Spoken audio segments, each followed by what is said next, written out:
sommes de retour sur le plateau de TV Finance en direct pour cette dernière édition de la semaine de votre quotidienne consacrée au décryptage, l'analyse des marchés financiers. Et pour finir en beauté, eh bien, je suis en duplex avec Éric Galliègue. Bonjour Éric. Bonjour Louis-Antoine.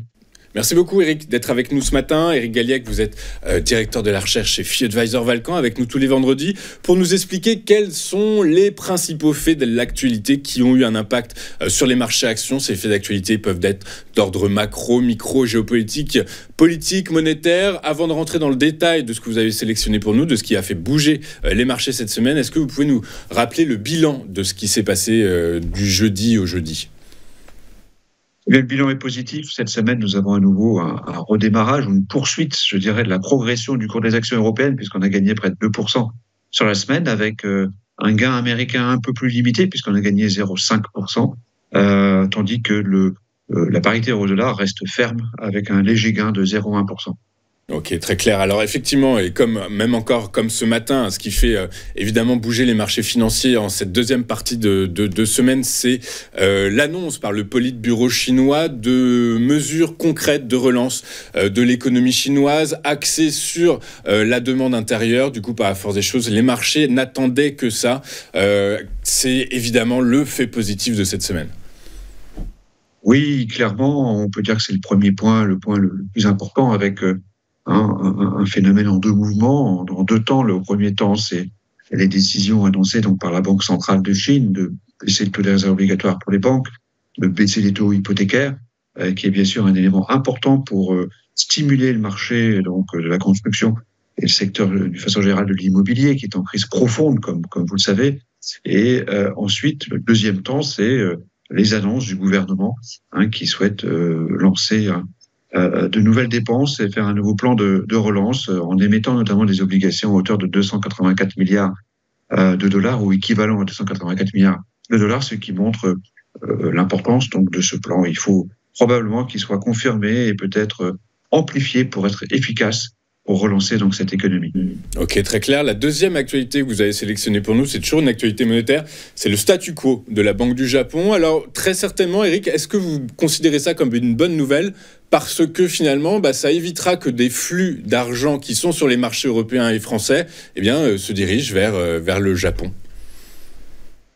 Oui, c'est plutôt une bonne nouvelle. Donc, on l'a qualifié de +1 dans notre interprétation.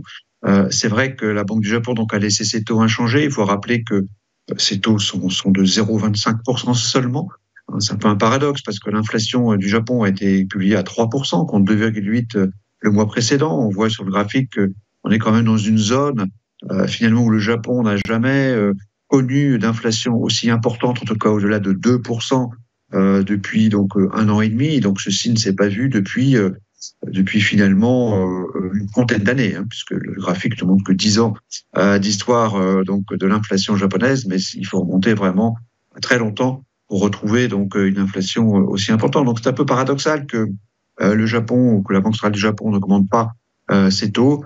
Il faut le comprendre parce que effectivement cette banque centrale se définit en fonction de la tendance des marchés financiers et du risque de créer un nouvel épisode de volatilité comme celui qu'on a connu au mois d'août. Donc, le Kazuo Ueda donc, va très lentement dans cette hausse de taux. Il est très prudent. Il attend que les marchés se stabilisent. Il a peur effectivement que les flux, notamment sur le Forex, bougent trop vite. Et donc, il a passé son tour alors que normalement, il devrait monter ses taux. Donc, notre sentiment, c'est que la Banque du Japon doit continuer à monter ses taux dès que les marchés seront plus calmes. Mais bon, il est le seul à savoir définir et à trouver le moment où ces marchés seront plus calmes. Ouais, la Banque du Japon qui a joué collectif, parce que alors que la Fed baisse ses taux, elle aurait pu les relever pour remettre une pièce dans la machine de ce que vous avez, de ce qui s'appelle le carry trade. Mais donc, comme vous l'avez dit, c'est ces flux d'argent qui passent de marché en marché, de zone économique vers une autre zone économique. Et donc, la Banque du Japon qui a été plutôt collective sur cette affaire-là. On va basculer en zone euro. Alors, en zone euro, l'économie européenne est dans la tourmente. Les deux principales économies du bloc, la France et l'Allemagne, sont mal parties, mal engagées. La production industrielle s'effondre. Du coup, à force des choses, les derniers PMI flash publiés sont pas bons. Oui, donc c'est vrai que, et malheureusement, à nouveau, cette actualité économique européenne est négative, avec donc les PMI qui sont plutôt des indicateurs avancés, et notamment la composante, je dirais, anticipation, qui sont composées donc aux acheteurs des entreprises par les différents organismes qui produisent ces PMI. Et ben on se rend compte que c'est quand même négatif à nouveau. On le voit bien sur le graphique. Je l'ai sélectionné ici, la composante anticipation de ces différentes indices, et on voit bien que on repart plein sud avec finalement le sentiment que et c'est confirmé par d'autres indicateurs comme l'IFO, etc., notamment en Allemagne. On a l'impression que c'est vraiment le principe même d'un rebond de l'activité en 2024 qui est en cause. Alors bon, c'est vrai qu'on s'approche tout doucement de la fin d'année. En tout cas, on a et on va encore avoir des révisions en baisse, des anticipations de croissance qui se réduit de plus en plus au fur et à mesure que cette année avance. Oui, très clair, c'est effectivement très clair. On attend de voir maintenant ce que la BCE va faire. Est-ce qu'elle va accélérer son resserrement monétaire pour soutenir l'activité ? C'est la question que certains observateurs, analystes, économistes se posent. C'est la question qu'on se posait également avec Philippe Wechter hier. On va finir votre tour de l'actualité avec une actualité microéconomique qui fait mal. C'est l'actualité qui concerne les small et mid-cap françaises. Comme nous le disait Eric Lewin il y a quelques temps, eh bien les dossiers maintenant des small et mid-cap sont plutôt à regarder sous l'angle de la sortie. Et là, eh bien, la cote s'appauvrit, la cote perd une très belle valeur. C'est Esker qui annonce sortir. Oui, c'est une très belle réussite d'un groupe d'origine lyonnaise qui, effectivement, a séduit Bridgepoint, donc un fonds d'investissement britannique qui va prendre le contrôle de cette société et qui la valorise 1,6 milliard. C'est évidemment très beau succès, donc une action dont le cours a plus que doublé sur un an, un vrai succès d'entreprise qui malheureusement quitte la bourse. Donc c'est vrai que faut en trouver d'autres, évidemment, il faut en trouver d'autres, c'est pas facile et ça montre à nouveau d'une part je dirais, la sous-évaluation des sociétés cotées, des sociétés small et mid cotées. Je pense que ça c'est quelque chose de très très clair.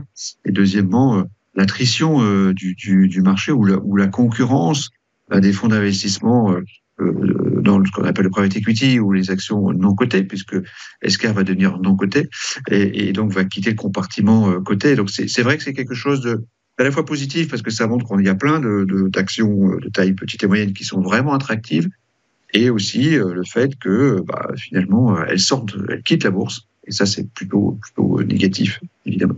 C'est effectivement une mauvaise nouvelle que vous notez +1 quand même, puisque finalement, par la force des choses, ça reste positif. Eric, du coup, par la force des choses, quelle est votre synthèse de cette semaine ?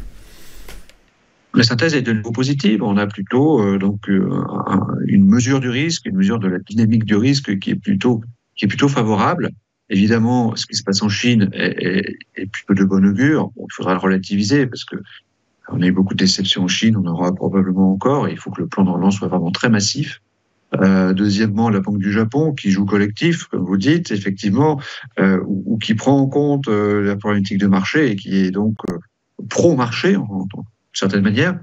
Et puis, la sous-évaluation des mid-cap françaises et européennes, qui sont 3 points positifs, sont compensés donc par, à nouveau, et effectivement, la conjoncture économique qui reste très difficile en Europe, notamment en Europe continentale. Donc au total, +2 quand même pour notre revue de l'actualité, pour notre notation de l'actualité. Revue de l'actualité. Donc si je comprends bien, Eric, si je vous écoute bien, le niveau de risque se stabilise et les prix sont toujours plutôt bien orientés. Du coup, par la force des choses, votre recommandation doit être de rester investi à 100% en actions, j'imagine ?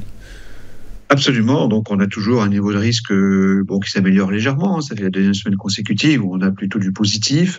Et ensuite, sur la dynamique des prix, on a toujours une base importante, c'est-à-dire de nombreuses sociétés qui individuellement sont dans des dynamiques positives, qui font que notre spread momentum est au-delà de 30, ce qui est le signe donc d'un marché haussier, d'un marché qui doit continuer de progresser. Donc, c'est notre sentiment. Donc, nous conseillons toujours d'être investi au maximum sur les actions.